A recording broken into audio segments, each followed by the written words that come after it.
Holy fuck, you bloodthirsty, bigot-bashing maniacs, strap in for a race-rioting, skull-cracking slaughterfest. On July 30th, 1866, the New Orleans Massacre erupted like a white supremacist volcano, spilling black blood and white rage in a post-war powder keg. Stick around, you justice-jerking lunatics, or I'll haunt your dreams with ghostly lynch mobs. Let's dive into this unhinged racial rampage.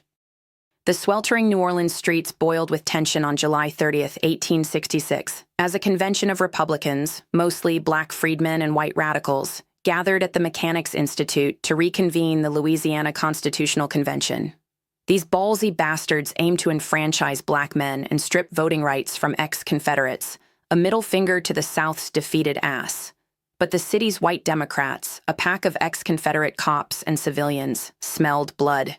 Led by Mayor John T. Monroe, they mobilized a mob of 1,500 armed thugs, turning the peaceful assembly into a slaughterhouse of savagery, pure unhinged hatred unleashed.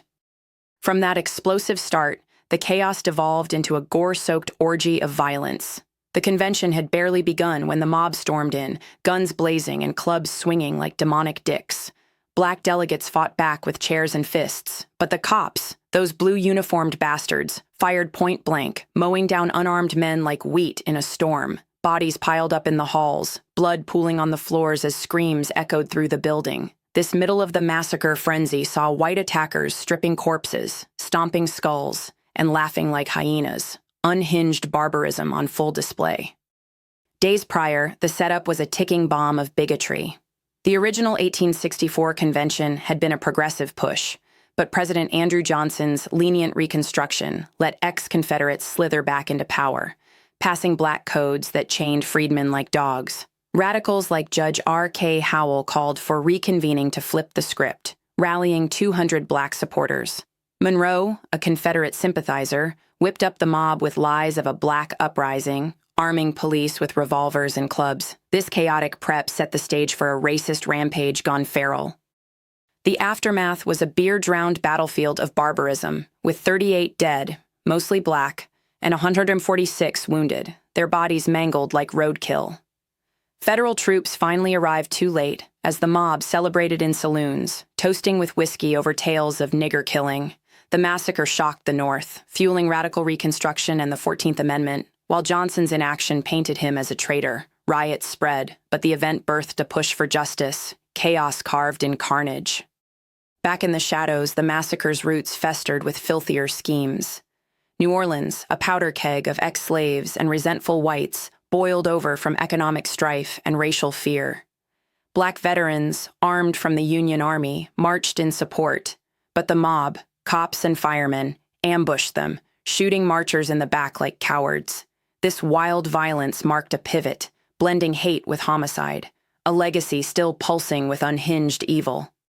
The cultural ripple slammed like a Molotov-soaked massacre. Investigations revealed police brutality, leading to congressional hearings that exposed Johnson's complicity.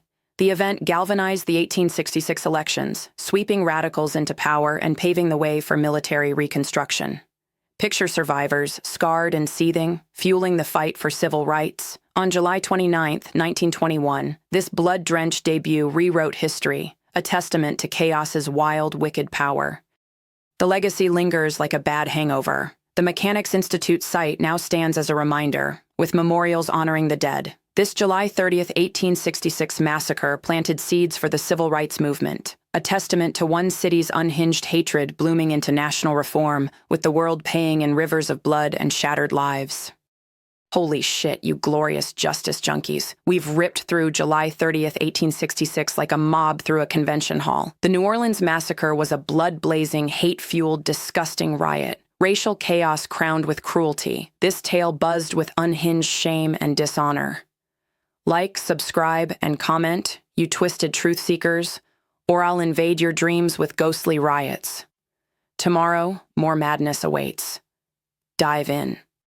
And now for a preview for July 31st. Holy hellfire, you mobster-munching maniacs. Brace for a disappearance dick tease. It's a chaotic history roar, howling with madness, ready to plunge you into blood, booze, and buried bodies. On July 31st, 1975, labor boss Jimmy Hoffa vanishes into thin air, sparking a whiskey-soaked search frenzy with Teamsters thugs humping leads like desperate dogs.